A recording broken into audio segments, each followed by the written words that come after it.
Bienvenue à tous. Quel rôle l'éducation, la formation peuvent jouer dans le développement d'un pays? Comment expliquer le système éducatif et les systèmes universitaires congolais datant des années 60-70? Continue-t-il ces systèmes à caractériser l'enseignement supérieur universitaire en RDC? Pourquoi tant de jeunes chôment après leurs études? Pourquoi les Congolais ont toujours la culture du matricule pour ne pas se lancer dans l'entrepreneuriat? Pourquoi les entrepreneurs congolais n'arrivent pas à intégrer le système qui développe aujourd'hui le monde? Aujourd'hui, nous allons parler de tout cela parce que il y a comme une inadéquation dans notre pays entre ceux qui sont formés et ceux qui cherchent du travail, ceux qui ont du travail et qui cherchent effectivement les gens compétents. L'invité du jour, c'est un grand professeur d'université. Il s'appelle Oscar Ntsaman. Bienvenue. Merci. En présentation, vous êtes professeur émérite et recteur du réseau des universités de CEPROMAD. Vous êtes un homme politique. Vous êtes président des universités privées agréées en RDC. Député national honoraire, actuellement vous êtes autorité morale du parti qui s'appelle Parti chrétien pour la solidarité africaine. Alors, quelqu'un me disait, en parlant de vous, que le professeur Ntsaman fait partie de la race des Congolais qui avaient compris dès les années 70-80 que le développement du Congo passe par l'enseignement adapté au management moderne, discipline qui s'est développée aux États-Unis et qui a fait de beaucoup de dragons, comme on les appelle, des pays émergents d'abord et ensuite des pays développés aujourd'hui. Est-ce que vous êtes cet homme-là? Je le crois. Je le suis. Par des actes et non par les verbes. Regardez derrière moi ce qui a été réalisé. Des buildings de 5 étages, des espaces, hectares. Et après, en face de moi, des autorités, tant militaires que civiles, qui ont été formées. Et surtout, des entrepreneurs qui, quand on parle en termes de millions, comme l'a dit le président de la République, pour dire pendant mon mandat, je vais faire des millionnaires congolais. Je vais faire des millionnaires congolais. Alors, ils sont prêts et ils savent que l'opportunité, dès que l'opportunité leur est offerte, eh bien, ils vont se compter en termes de milliers de Congolais millionnaires. Et on pourra même en former chaque semaine au besoin. Mais il faudra que l'occasion nous soit donnée. Alors, on va vraiment faire cette émission d'une manière un peu pédagogique, parce que vous êtes d'abord un formateur. Dans les années 60, 70, les universitaires, ou plutôt l'enseignement supérieur universitaire au Congo, était caractérisé par ce qu'on appelle les sciences sociales, mais aussi le droit. On a formé beaucoup de juristes, beaucoup d'économistes, beaucoup de sociologues, mais on n'a pas suffisamment formé de managers, on n'a pas beaucoup formé des ingénieurs, on n'a pas beaucoup formé les techniciens de métier. C'était volontaire par vous Quand je dis vous, c'est l'élite congolaise. Ou c'est parce qu'il y avait du mimétisme belge? Oui, mais je crois vous dire, et c'est ma conviction, que on ne forme pas pour former. Autrement dit, comme disait quelqu'un, l'homme le plus stressé dans ce monde n'est pas celui qui nécessairement manque l'argent, mais c'est plutôt celui qui manque d'objectif. Celui qui manque d'objectif. Qui manque d'objectif. Qui n'a pas de perspective. Pas de perspective. C'est-à-dire, celui qui, en fait, est en train de divaguer. On dit, cela est tellement vrai que si vous n'avez pas d'objectif, ah ben vous tournez en rond. Quand on applique ça à la formation, vous dites quelle sorte de formation avons-nous hérité de la colonisation. Nous dirons, c'était une forme de colonisation qui répondait à l'objectif qu'ils étaient en train de poursuivre. L'objectif qu'ils étaient en train de poursuivre était de faire d'un Congolais un homme qui est là, Pesangai, Kabelangai, etc., etc. Il devait tout attendre de l'homme blanc. À telle enseigne que cette idée s'est transposée sur nous, même après l'indépendance. On attend de tout. Quand le devant de votre parcelle est sale, vous dites Tshisekedi, Atel langa likamboyo. Atel langa makamboyo. Quand vous vous battez à l'école, maman est, etc., etc. Quand vous avez des maux de tête, c'est mon oncle qui m'a ensorcelé, etc., etc. C'est toujours quelqu'un d'autre. Donc, la solution, Pesangai, Kabelangai, finalement, Nzambe, Nde, à résoudre ma Kambouana. Or, il se fait que pour un manager, ce n'est plus le moment de dire Dieu, donnez-moi. Parce qu'au moment où vous êtes là, il y en a qui sont dans leur lit d'hôpital. Il y en a qui sont à 1,20 m en dessous du sol. Mais pourquoi vous là? Parce que Dieu vous a tout donné déjà pour que vous soyez être là. Tout ce qu'un manager a à faire, ce n'est plus demander à Dieu ce qu'il doit donner, c'est plutôt remercier Dieu pour lui avoir donné ce qu'il a comme potentialité. La force et l'intelligence. Exactement. C'est question maintenant de capitaliser cela pour pouvoir en tirer des bénéfices. Alors, quand on parle de la formation, j'ai dit la formation d'autrefois, c'était tout simplement pour créer des gens Pesanga Kabelanga, c'est-à-dire des chômeurs. Qui comptent sur l'État-providence. Qui comptent sur l'État-providence et surtout sur l'État. Parce que chacun s'attendait tout simplement à avoir un numéro de matricule. Chacun travaille pour se faire propulser par un frère qui se trouve à la présidence.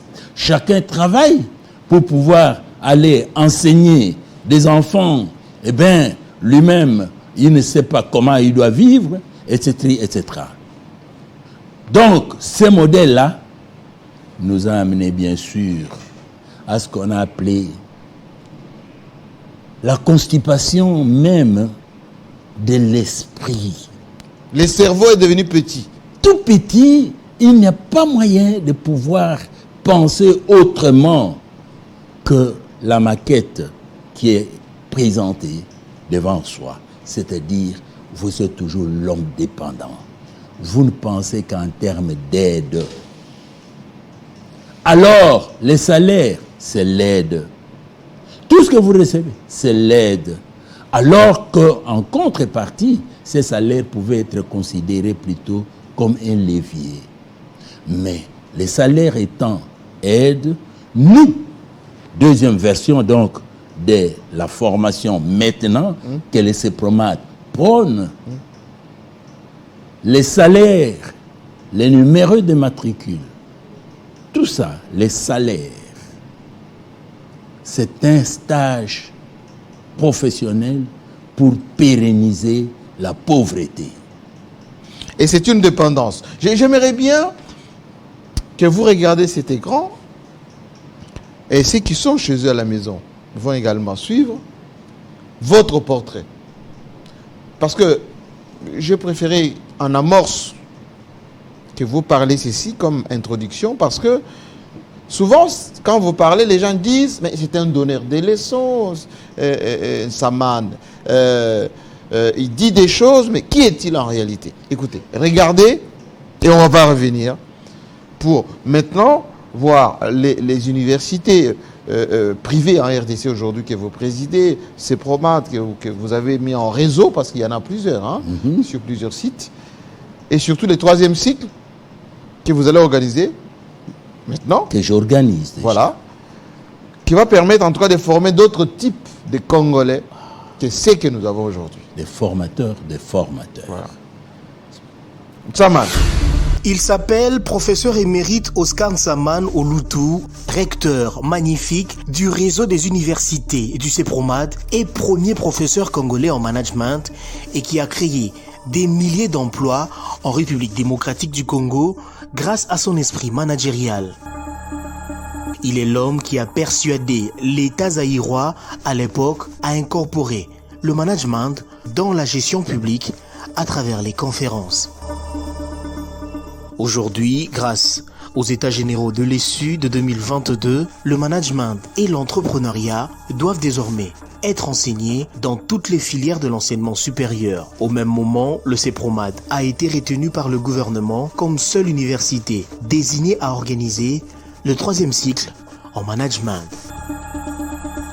Oscar Nsaman est auteur d'un grand courant scientifique dénommé Nsamanisme, basé sur 16 principes pour l'émergence de la République démocratique du Congo d'ici à l'horizon 2030.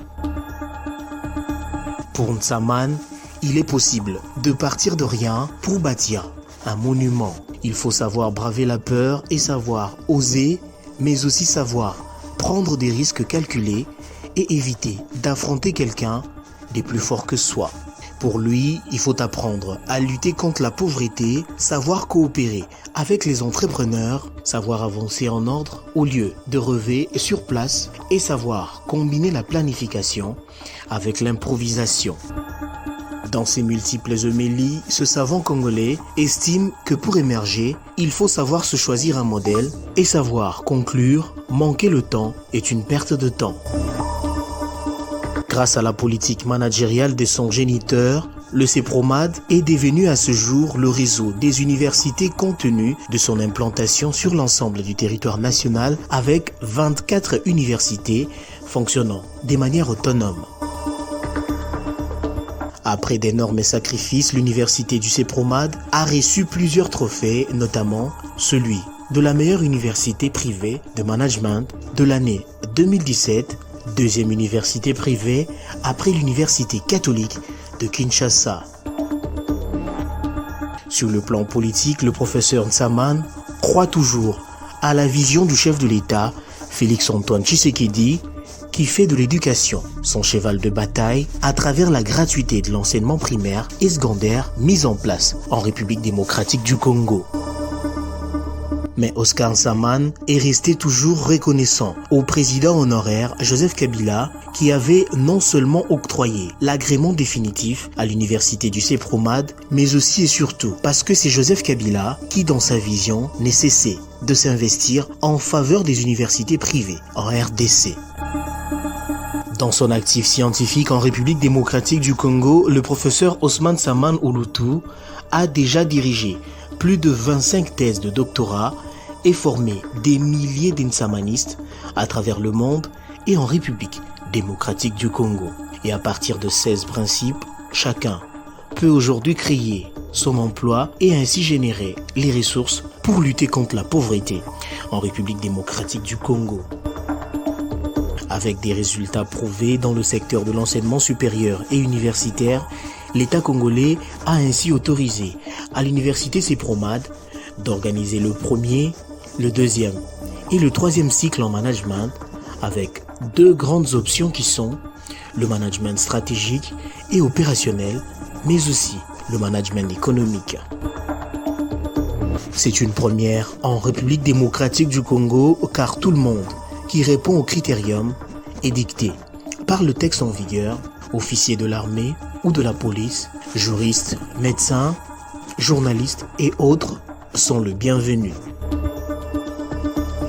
Homme excellent, extraordinaire, brillant, chevronné, distingué, expérimenté et remarquable, Nsaman a rendu d'énormes services à la nation qui lui a décerné le prestigieux titre honorifique du professeur émérite commémoré à Kinshasa du 25 au 31 mars sous plusieurs thèmes. À ce jour, le professeur Nsaman reste l'homme le plus ému car ses nombreux sacrifices ont produit des résultats car l'université a donné dans le monde scientifique son premier docteur en management. À tous les nsamanistes ainsi que les autres scientifiques sans discrimination, l'homme a légué un héritage scientifique dénommé Réseau des universités du CEPROMAD avec son troisième cycle et aux adeptes politiques, il leur a légué un parti politique dénommé Parti chrétien pour la solidarité africaine. Professeur Oscar Nsaman. Oui, Amaïri. Alors, expliquez-nous. D'abord, l'ensamanisme, c'est quoi?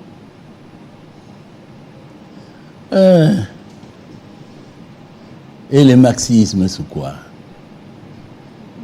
Karl Marx avait beaucoup écrit sur le capitalisme.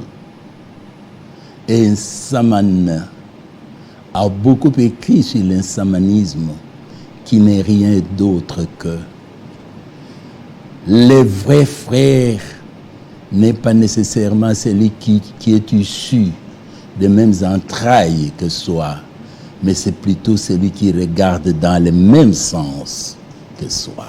Ça, c'est le vrai frère. C'est le vrai frère. Et partant de là, vous comprendrez que l'homme est au travail, mais la maman à la maison dit il est 13 heures. Attention, on prépare déjà la table. À peine tu atterris, la table est prête. De l'autre côté, tu arrives, on s'assoit. Est-ce qu'il n'y a rien à manger dans cette maison? Est-ce que tu as bon? C'est la question toujours des mamans. C'est clair. Alors, l'insamanisme, ça signifie regarder dans le même sens que soi. Tous ceux qui regardent dans le même sens que moi sont ceux qui croient que la pauvreté, c'est un péché. Ah, je partage la même pensée que vous. S'il y a tout, la pauvreté est un péché. C'est un péché. Et ça vous amène vers l'enfer. Ça peut passer par le purgatoire, bien sûr. Alors, allez voir ces jeunes gens qui sont pauvres. Finalement, on les trouve comme Kuluna.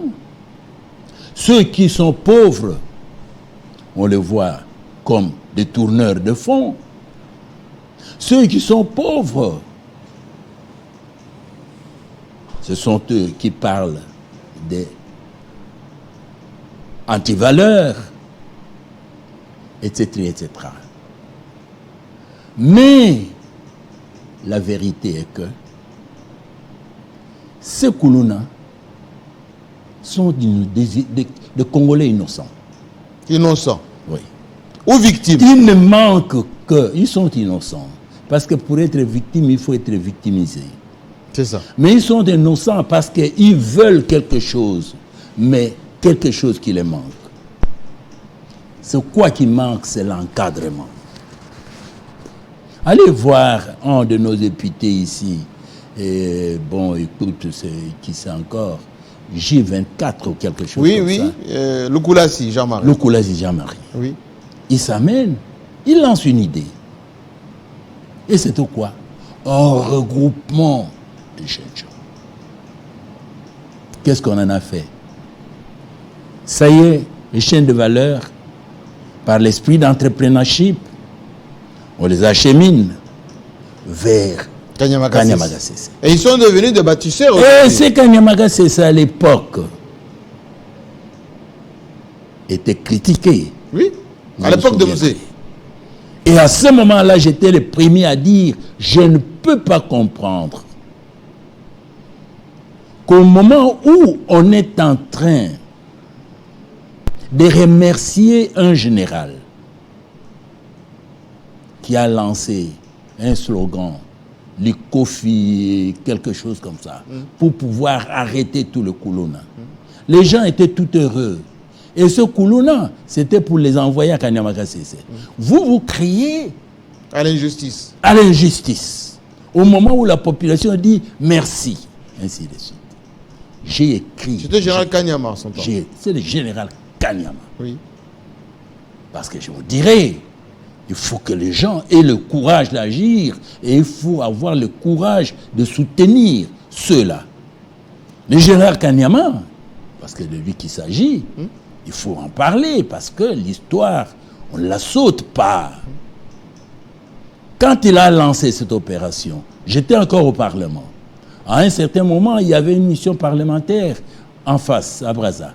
On arrive là, c'était le moment où on était en train de chasser les Congolais. Avec Mbata Mokolo. Avec Mbata Mokolo. Oui. Nous disons, mais pourquoi vous chassez nos Congolais avec votre Mbata Mokolo? Il dit, mais pourquoi vous vous plaignez? Nous sommes en train d'appliquer seulement la théorie de notre grand frère là-bas. Mais la différence, c'est que lui appelle ça le Kofi, nous appelons ça Mbata Mokolo. Oui, oui. Alors, ce gars m'a inspiré. J'ai dit, mais effectivement, ça peut être une théorie. Dès qu'on est revenu ici, après la réunion avec les managers, l'équipe, nous avons dit, il faut revaloriser certaines actions. On a écrit une lettre au général pour dire, général, si vous voulez bien, nous pouvons vous recevoir ici. Au Parlement. Non, non, non. C'est notre Sénat scientifique ou CEPROMAD. Oui, Sénat scientifique. Sénat scientifique. Vous venez ici exposer votre théorie. Et nous allons apprécier cela.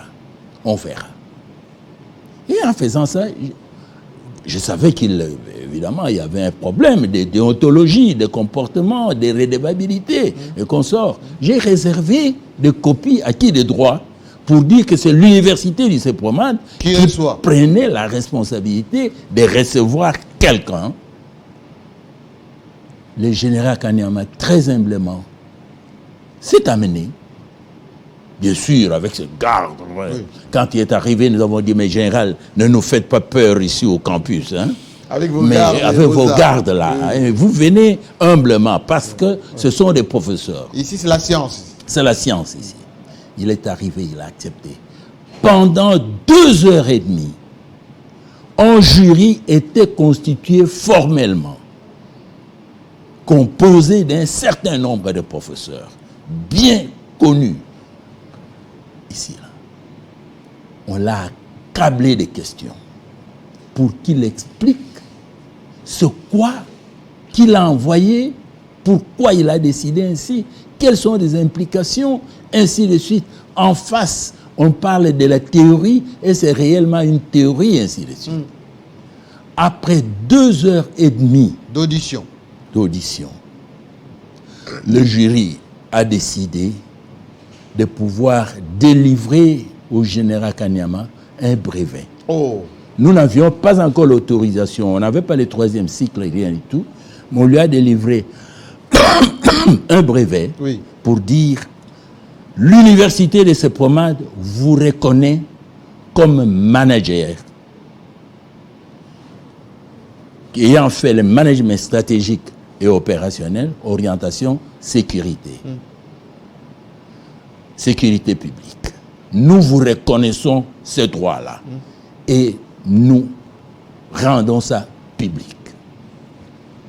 Et nous disons, vous avez des potentialités pour faire mieux, devenir un professeur entrepreneur.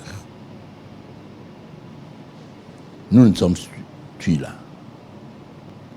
Quelque temps après, quand il y a eu ces gens de droits de l'homme, ainsi de suite, qui sont attaqués au général Kanyama, nous avons écrit une lettre pour dire ce que ce général a fait, nous avons publié ça comme une théorie. Eh bien, nous croyons à cette opération. Il a fait ce qu'il devait faire. Parce que ces enfants que vous appelez Koulouna, non, ils ne sont pas si mauvais que ça. Il manque un encadrement, un système de professionnalisation. C'est ce que nous appelons, il manque une sorte d'incubation. Incubation. Et il manque donc, une voilà pépinière d'entreprise. Incubation. On revient là-dessus si vous voulez. Eh bien, quelques temps après, le général Kanyama a été encouragé. Il est allé à la faculté de droit. Oui. Parce que nous lui avons dit, vous êtes capable. Oui. Comme nous ne pouvions pas délivrer les diplômes au-delà des masters, nous l'avons envoyé là où il devait aller. Et aujourd'hui, il est devenu ce qu'il est devenu. Nous avons fait notre travail.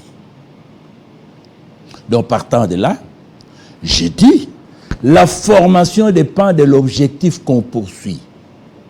À ce moment précis, si hier, l'objectif était Pesanga, Kabelanga, ainsi de suite, l'objectif pour les CEPROMAD, maintenant, ça signifie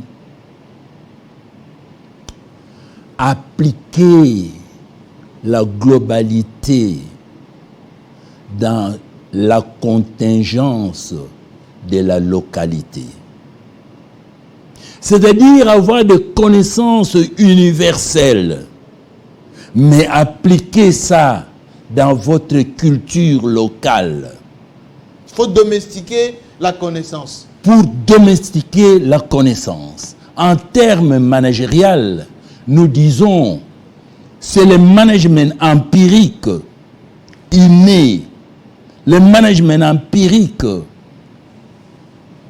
qui ne s'apprend pas à l'école, qu'il faut transformer en management scientifique en développant la théorie d'action valable au niveau de Sankourou, au niveau du Kasaï, au niveau de ceci, cela, pour en faire une théorie générale applicable à tout le monde. Alors, on revient un tout petit peu sur le mot même, parce que ceux qui nous suivent, et ici à l'étranger, à l'intérieur du pays aussi, entendent ce mot régulièrement, le management. C'est quoi le management? Je commencerai par vous dire, Jean-Marie, pour être sincère avec vous, c'est le 20 juin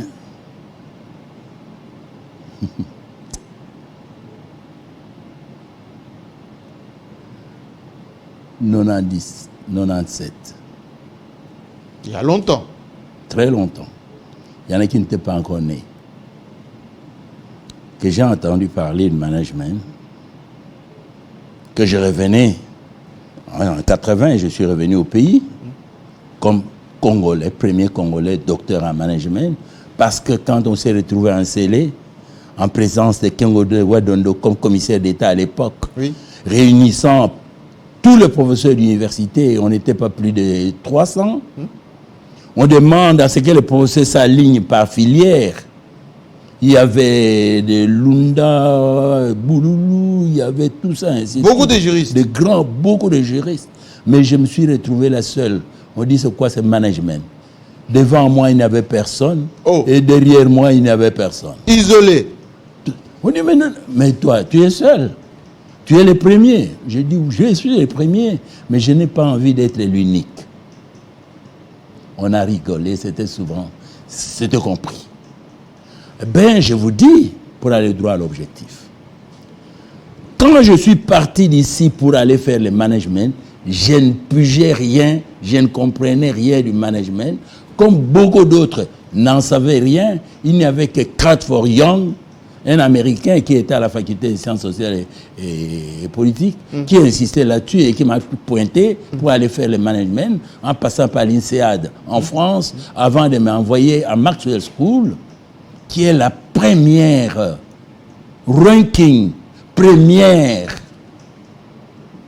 école de management public au monde, comme Harvard, ranked MBA, management privé au monde. Consultez votre Google. Donc c'est dans cette université, dans cette école que j'ai été formé. Oui. Alors c'est là où j'ai appris c'était le management. Je vous dis, quand j'ai entendu parler de ça, je croyais que j'allais revenir au Congo avec un bâton magique pour pouvoir développer notre pays. Mais plus j'avançais, plus je me sentais déçu. Et la plus grande déception, c'est que je suis revenu au pays. Il m'a fallu 10 ans de suite pour chercher à trouver une définition qui pouvait aider la maman maraîchère à comprendre c'était quoi le management. 10 ans, je l'ai dit. Pourtant, il y a des multitudes de définitions. Et les définitions étaient simples. 1. J'ai défini le management en 2 mots. Mieux, mieux. Mieux, mieux. Mieux, mieux. Il faut savoir toujours faire mieux. Et cela, c'est transversal dans tous les domaines. Je donne un exemple. Les grands médecins que nous connaissons, des gynécologues qui ont leur clinique à la... Ils arrivent, il y a une masse de mamans qui attendent. Il n'a pas de temps.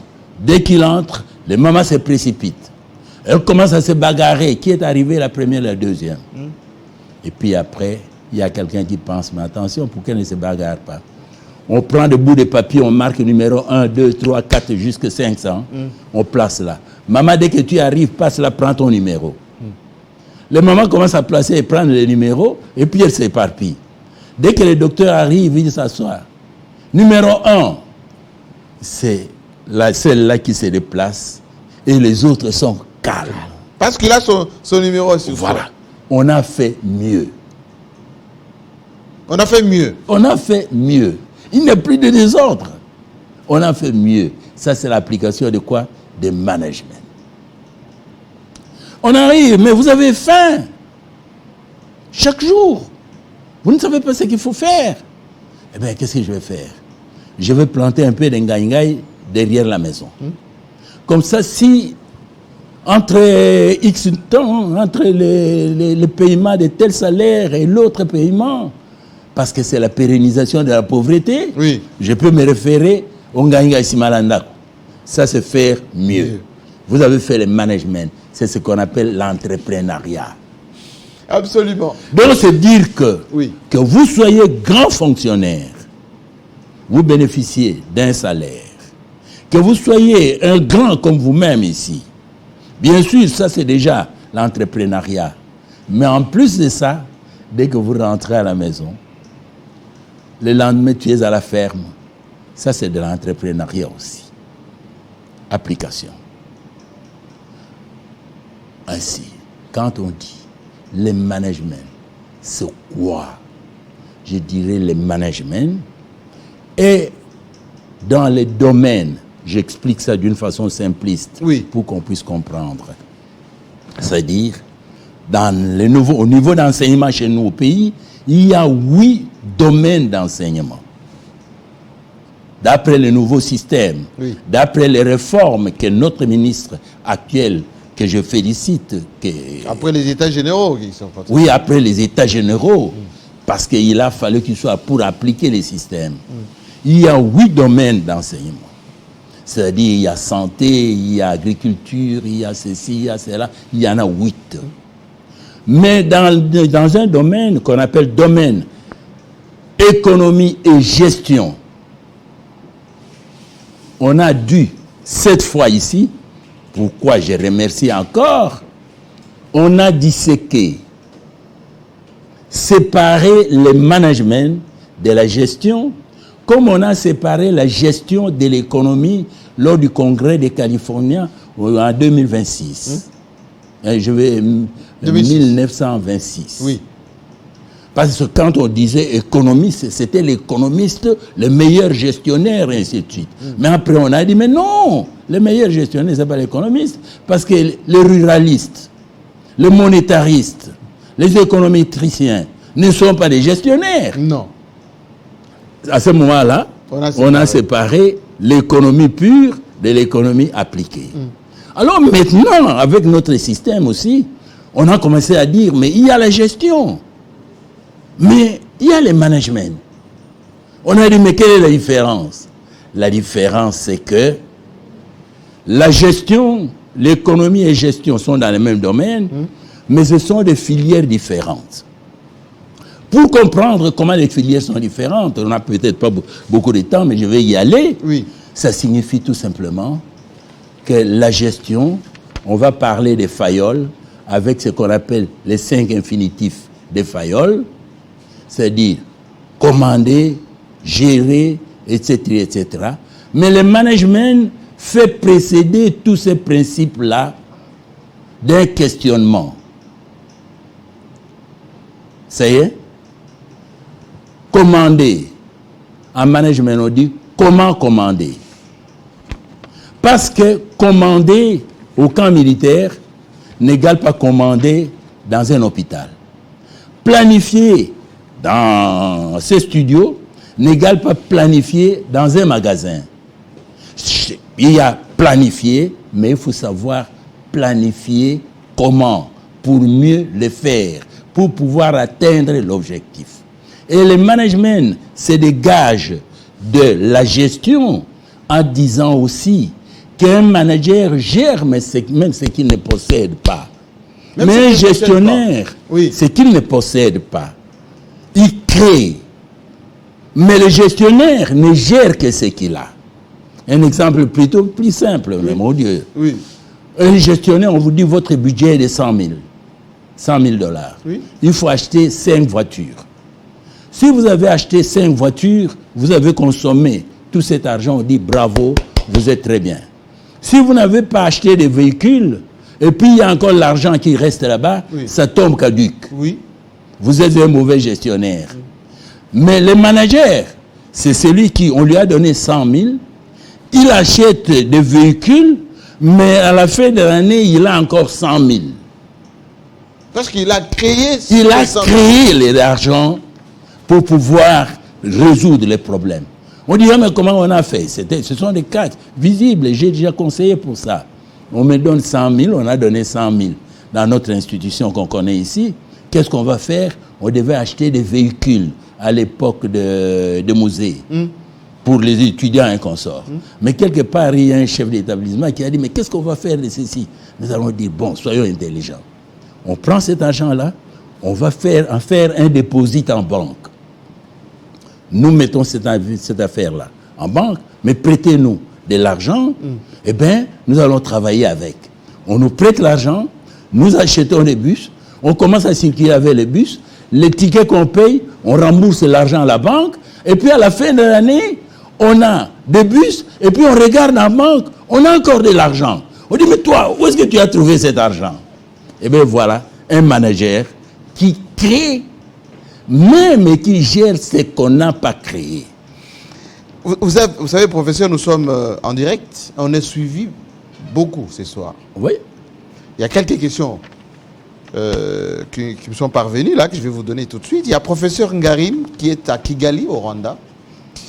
Il dit, nous avons appris que l'entrepreneuriat est désormais imposé dans chaque faculté en RDC, là-bas. C'est quoi l'objectif? Ah, c'est quoi l'objectif? C'est une question fantastique. C'est quoi l'objectif? L'objectif de l'entrepreneuriat dans les différents domaines. Je signale par ailleurs que j'enseigne l'entrepreneuriat à l'université. Mais très bien. De toute façon, c'est pourquoi je veux vous aider encore d'aller davantage et devenir le formateur des formateurs. Oui. Alors, l'entrepreneuriat, c'est quoi? L'entrepreneuriat, c'est on peut Je vais expliquer ça d'une façon pédagogique pour qu'on comprenne. Il y a dans le monde sociétal, comme nous sommes là, il y a du vécu. C'est-à-dire, vous passez, vous allez à Kimbanseke, il y a des gens qui bricolent. Il y en a qui fabriquent des casseroles, il y en a qui fabriquent des trucs, des briques et tout ça, ainsi de suite, et tout ça d'une façon naturelle. Contrairement aux grandes entreprises, ça, l'ensemble de ces gens-là qui bricolent, en termes techniques, nous appelons ça pépinière d'entreprise. C'est une pépinière. Ceux qui sont capables de devenir des entrepreneurs. Mais quand on impose maintenant l'entrepreneuriat dans les différents domaines d'enseignement, ça signifie quoi? Alors, allons en contrario. C'est quoi l'enseignement? C'est quoi l'entrepreneuriat? Qui enseigne l'entrepreneuriat? Celui qui enseigne l'entrepreneuriat a appris ça où? C'est là la question. Parce qu'on nous a imposé ça. Oui. Mais qui peut répondre à ces questions? Alors c'est à ce moment-là que moi et le CEPROMAT peut répondre à la question. Nous disons l'entrepreneuriat, c'est ce que nous appelons l'incubateur. L'incubateur est comparable à ce qu'on appelle une couveuse. Dans la couveuse, on y place des enfants prématurés. Quand ils se retrouvent dans un conditionnement convenable, on les retire de la couveuse. Mais l'incubateur, placé à l'université dans les différents domaines, résout un problème. Quel est le problème? Le problème est que la nature, notre circonstance, notre environnement, fait qu'un enfant naît, à un certain moment, il devient adulte. En termes de notre culture, on envoie ces enfants-là parfois dans les villages pour aller, comment on appelle ça, les entraîner et tout ça. L'initiation. L'initiation. Oui. Quand l'enfant sort de là, il peut tuer une bête, il peut construire une maison. On dit qu'il est devenu adulte, il peut épouser une femme. Alors l'État a essayé de standardiser ça en disant à 18 ans, l'enfant devient adulte. Mais il s'est fait que l'université, avec les systèmes d'organisation de l'université, est venue en contradiction avec cette perception culturelle. C'est-à-dire, quand l'enfant a 18 ans, on dit qu'il est adulte ici, mais quand il va à l'université, il redevient encore indépendant bébé. Parce que pour aller à l'université, il demande le ticket. Maman paie un ticket, na kende. Maman paie un mokate, na lia na kende université. Maman paie un bongo, na kende somba syllabus. Ainsi de suite. Et jusqu'à aller jusqu'aux antivaleurs, il arrive là parce qu'il n'a rien, kabelangay, pesangay, avec tout ça comme conséquence. Donc il redevient bébé. C'est une contradiction. Alors l'incubateur, c'est une sorte de couveuse que nous avons créé. Le CEPROMAT a déjà fait ça. Ça se trouve au niveau du triangle. Donc chaque université, d'après l'article 111, les universités doivent devenir des incubateurs, ce qui fait encore moins plaisir parce qu'on est venu nous rejoindre. Oui. Ça signifie quoi? Pour nous, chaque étudiant, peu importe son domaine, s'il entre à l'université, après 99 jours de formation accélérée dans l'incubateur, il doit être capable de payer les billets de l'université, de la maison à l'université, d'acheter son propre cahier avec l'argent qui sort de la sueur de son front. Comme ça, au moment où l'enfant est, par exemple, c'est un exemple pratique, comprenez ça, il prend son inscription à l'ISTEM. Il entre dans l'incubateur. Au niveau où il entre à l'incubateur, il peut apprendre, par exemple, l'informatique pendant 30 jours, pendant 99 jours. À ce moment, il peut éventuellement taper son syllabus tout en étant là. Au moment où il est là, il peut devenir une coiffeuse. On lui apprend ça. Au moment où il est là, un enfant, ce qui est vraiment ridicule, la comédie, c'est un enfant, il est en droit. Eh bien, chaque jour, Pesanga, il entre à l'incubateur, on lui demande, toi, qu'est-ce que tu veux faire? Rien. Qu'est-ce que ton père a? Mon père a 2 voitures, mon père a 65 ans, quand il vient, il s'assoit avec maman là-bas, et ainsi de suite. Bon, viens. Après cette orientation, l'interview, toi, tu dois apprendre à conduire. Alors, apprendre à conduire, ça prend 1 mois. L'enfant apprend à conduire, mais l'objectif, c'est quoi? On obtient un permis de conduire. Quel objectif? Va t'arranger pour convaincre ton père pour que tu puisses commencer à y rouler. L'enfant va rentrer. Il vient à la maison, papa, je peux faire un petit tour avec la voiture, j'ai ça. Il dit, non, ne casse pas ma voiture, fais attention, hein, tu reviens vite. L'enfant sort avec la voiture. Dès qu'il sort, il arrive quelque part, il passe, il y a quelqu'un qui dit, ah, il y a un monga fula. Il dit, bon, entrez, mais on fout dans un carburant. Il entre. Il s'en va. On lui a donné un peu d'argent. Quand il arrive là, il revient. Il y a encore 2 personnes qui disent, est-ce que... Il revient à la maison. Le lendemain, il prend 5 000, il donne à sa mère. Au lieu d'attendre de sa mère 500 francs. La mère dit, mais où est-ce que tu as eu l'argent? Mais j'ai fait le petit tour avec la voiture. 2 jours, 3 jours après, quand il vient, il va encore demander la permission. Non. Son père va encore refuser. Non. Il va commencer à prendre la voiture. Il y a une deuxième question. Adrien, qui est chef des travaux à l'université Cheikh Anta Diop, à Dakar, il dit comment le professeur Saman a perçu le système LMD en RDC. Oh, le professeur Saman, le système LMD en RDC, c'était un réconfort, vraiment un soulagement. Parce que j'ai été formé dans le système LMD pendant plus de 10 ans aux États-Unis. J'ai compris. LMD veut dire licence, maîtrise, doctorat. Oui. Ça signifiait, c'est l'étudiant qui est au centre. C'est l'étudiant qui doit travailler. Contrairement au système belge et tout ça, où le professeur s'amène avec une cravate et tout, je suis le patron, il connaît tout, etc. Ex-cathédra. Mais alors qu'avec le système maintenant numérique, ce que tu enseignes là, le petit a déjà consulté son ordinateur, il sait, et ainsi de suite. Tu risques de dire, donc, système LMD, nous disons tout simplement, l'ordinateur enseigne que nous avons créé un System Quality Total. FPI. Ça, c'était à nous. Parce qu'il faut mieux. Alors, nous considérons l'Android comme étant l'outil d'un manager, comparativement aux médecins qui utilisent quoi? Stéthoscope. Exactement.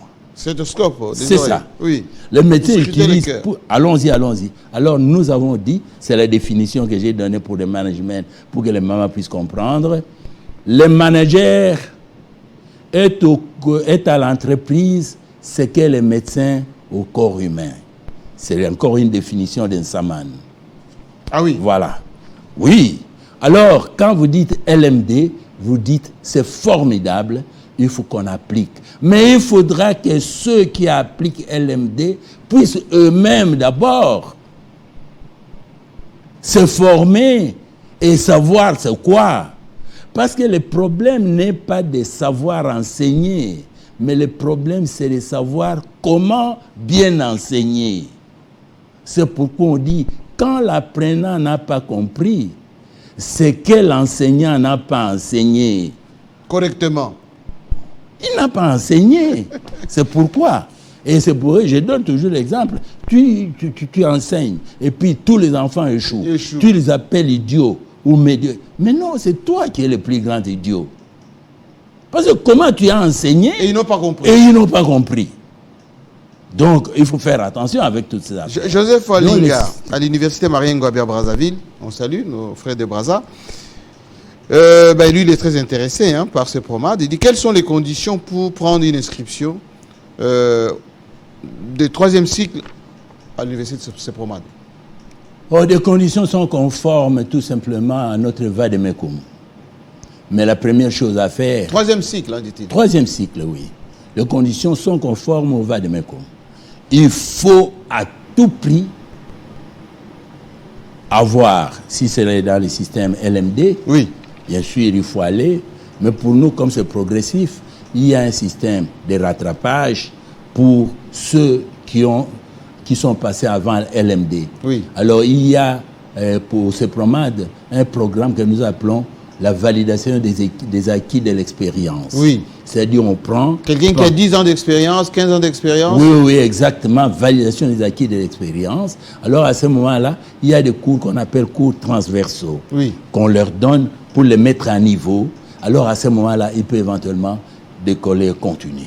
Et aussi, l'avantage ici, c'est que c'est ou interdisciplinaire. Interdisciplinaire. C'est-à-dire que vous soyez mécanicien, que vous soyez tout ça. Ça, c'est pour répondre à l'appel des états généraux de l'enseignement. Mais justement, après ces états généraux, je poserai la question de Laurent de l'université de Graben. Hein, ça, c'est à l'Est, hein, à Goma.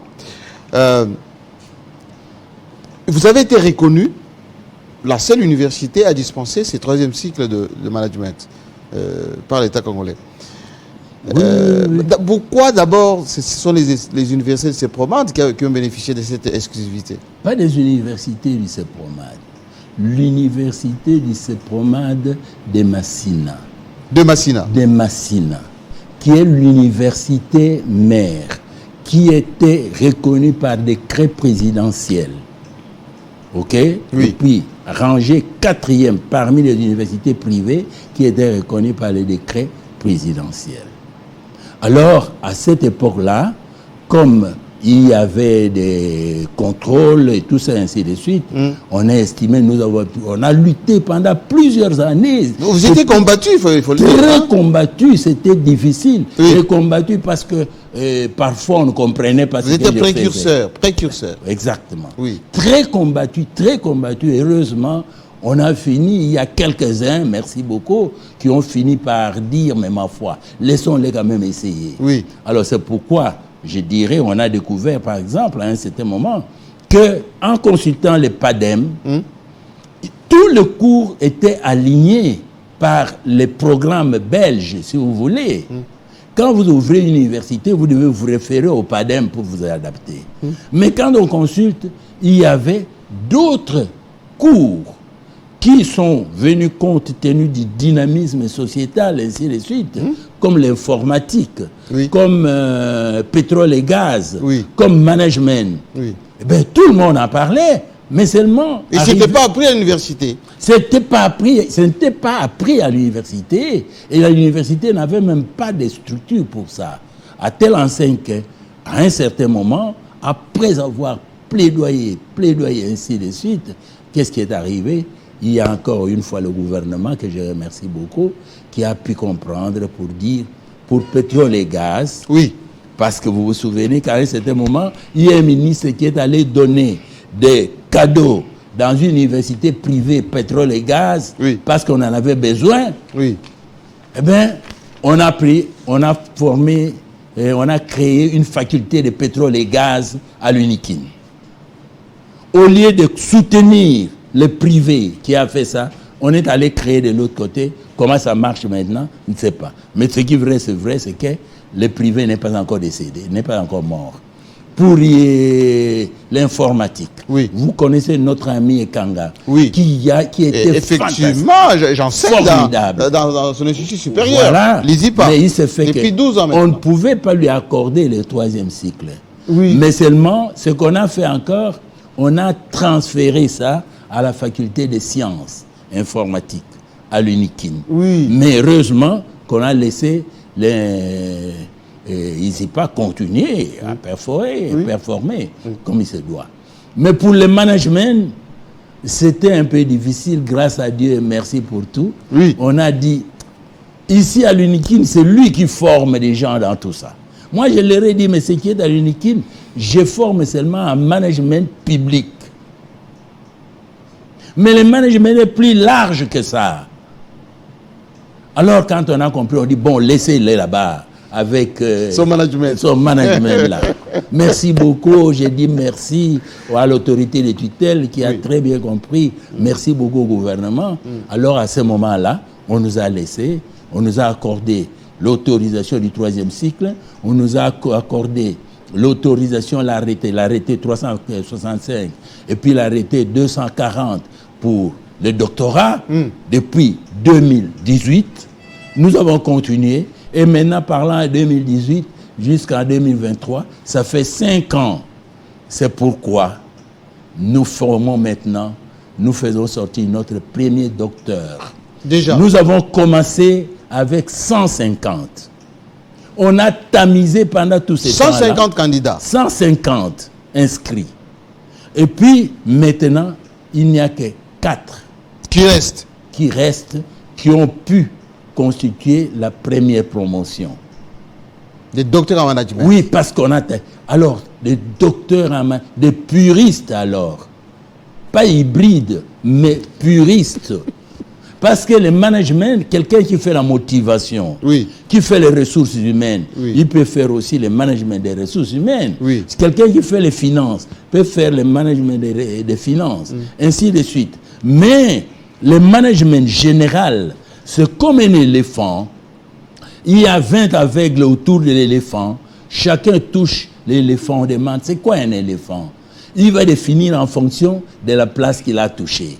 C'est pourquoi le management, il y a le management communicationnel, il y a le management informatique, il y a le management des sports, autant de management qu'il y a des ministères ici, là. Quand vous parlez, par exemple, de la sous-traitance, ça, c'est l'entrepreneurship à outrance.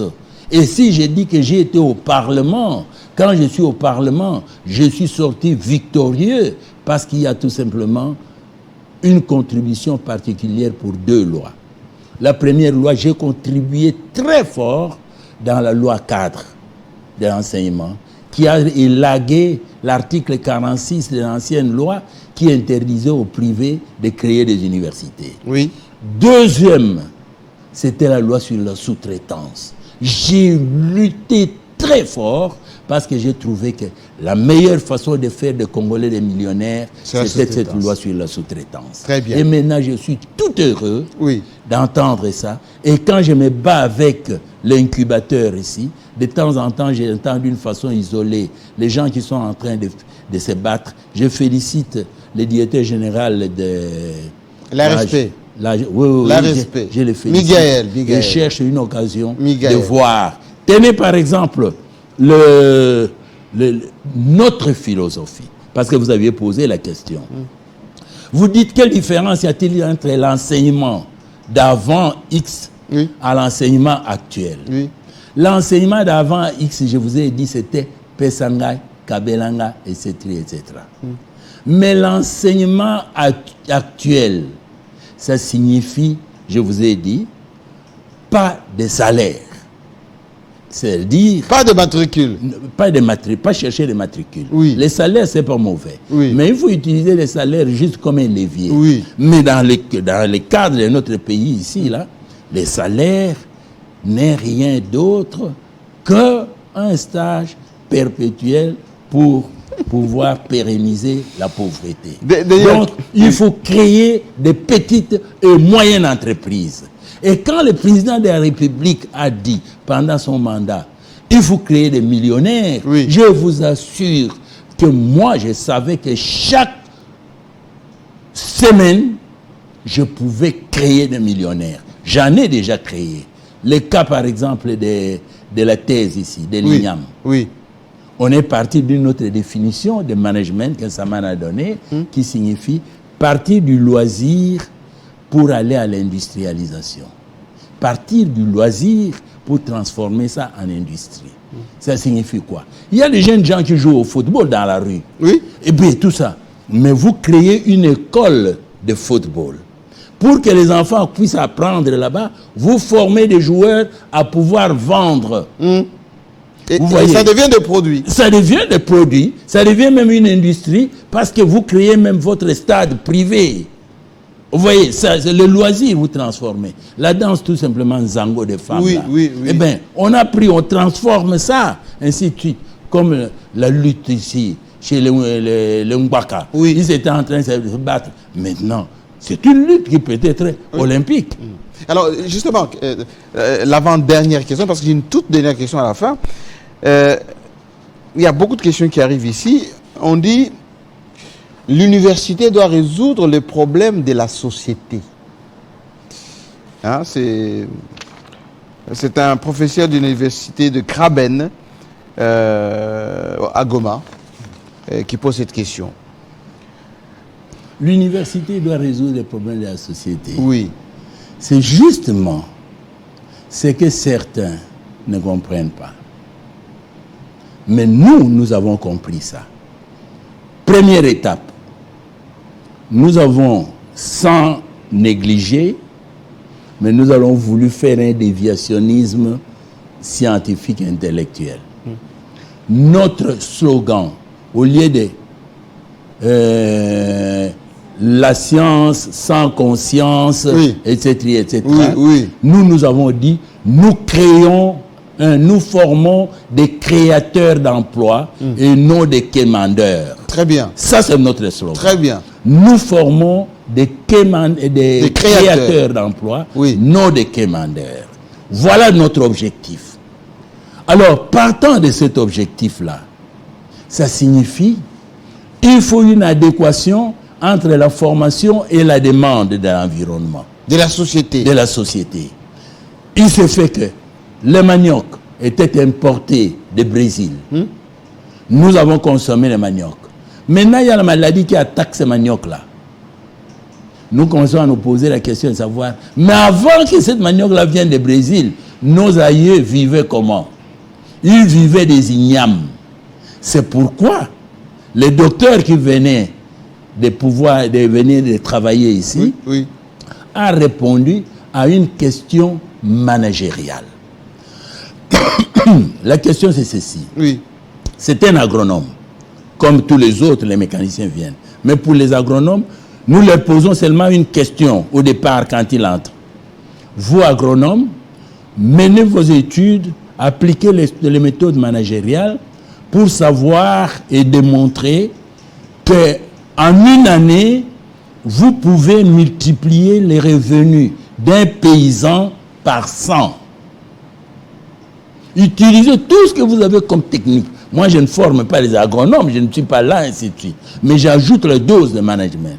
En posant cette question, appliquée, je vais insuffler là l'esprit, aimer l'argent, créer l'argent, provoquer l'argent. L'argent doit venir. Mais attention, n'allez pas sur les plates-bandes de l'IGF.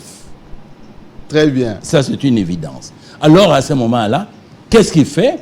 Il a dû travailler. Maintenant, il a constaté qu'il peut partir des tubercules de l'igname pour arriver à l'igname transformé en farine, comme farine de midema, qu'on peut vendre. Alors, ce que je peux faire maintenant, parce qu'il faut aller, c'est demander.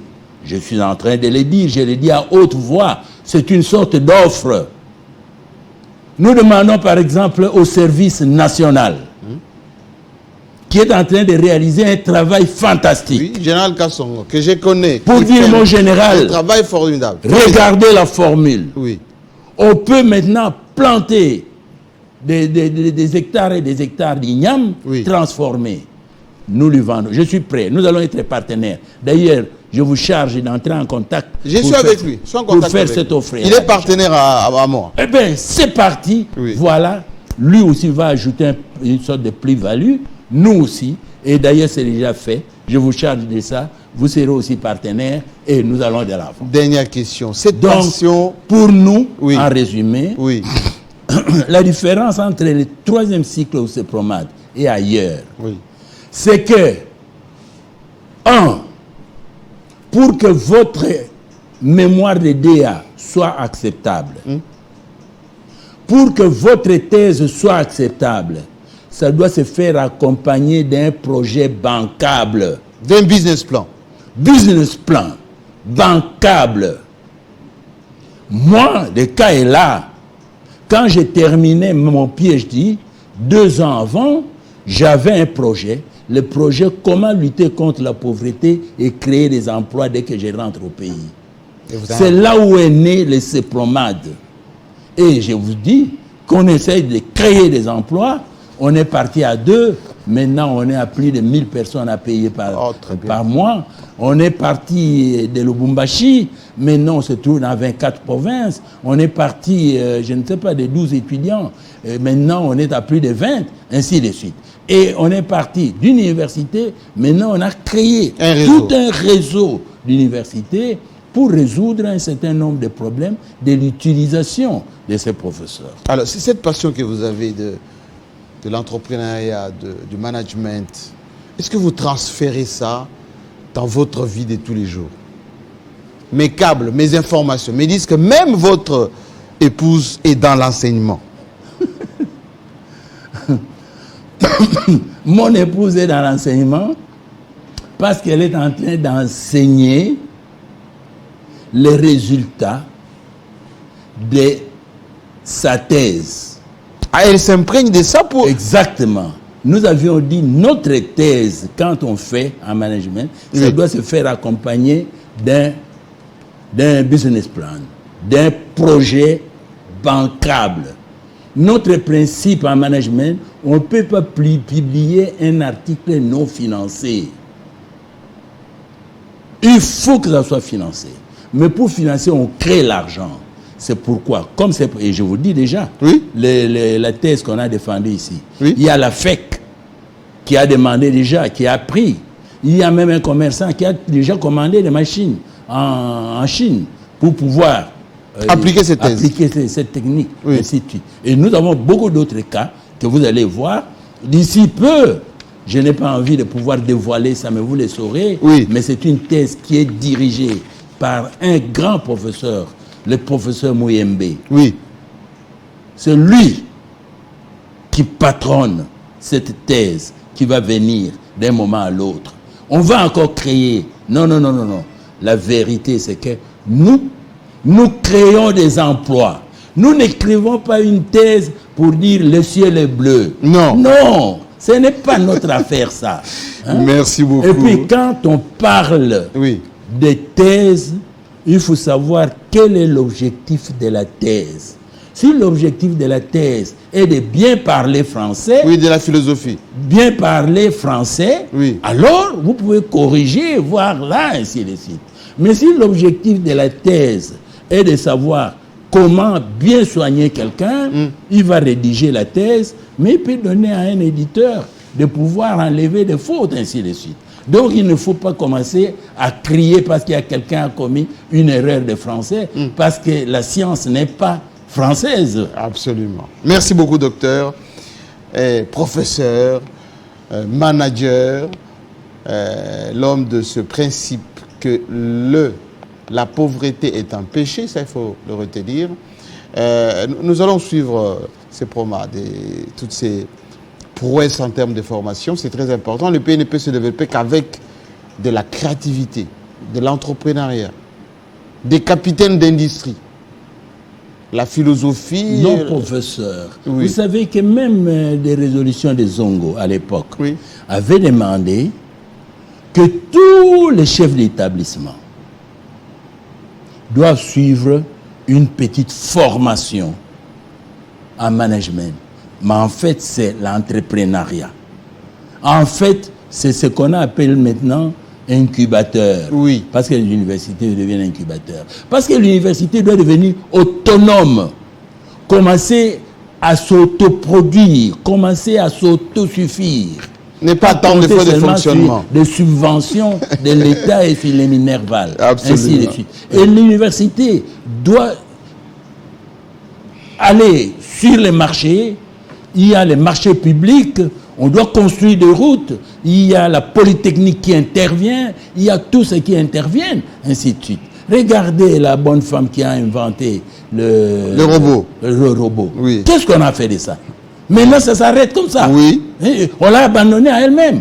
Alors, c'est l'université qui devait être déjà partenaire de ça, et puis on fait le marketing. C'est pourquoi pour tous les collègues, comme c'est interdisciplinaire, tous les apprenants de toutes les universités, tous les domaines. Ils peuvent, s'ils veulent se lancer dans l'entrepreneurship, ils ont leur place à l'université.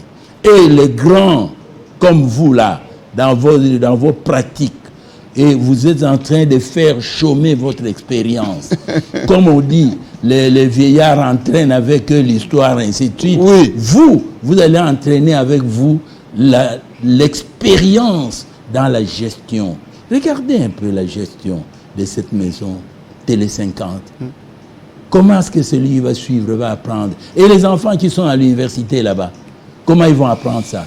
Donc vous, je dirais, au CEPROMAD, venez, on va vous soumettre aux conditions conformément à la loi et vous êtes proclamé docteur professionnel dans le cadre du travail que vous êtes en train de faire. Merci beaucoup. En tout cas, l'université du CEPROMAD, en conformité avec la loi, s'implique et estime qu'il peut contribuer pour que nous puissions avancer ensemble et soutenir ces idées du président de la République qui dit surtout il doit former des millionnaires. Des millions Congolais. Merci, professeur. Cette émission est déjà disponible en ligne. Vous pouvez la télécharger et suivre. Et c'est très important pour le développement de ce pays. Merci, professeur. Je vous en prie. Merci.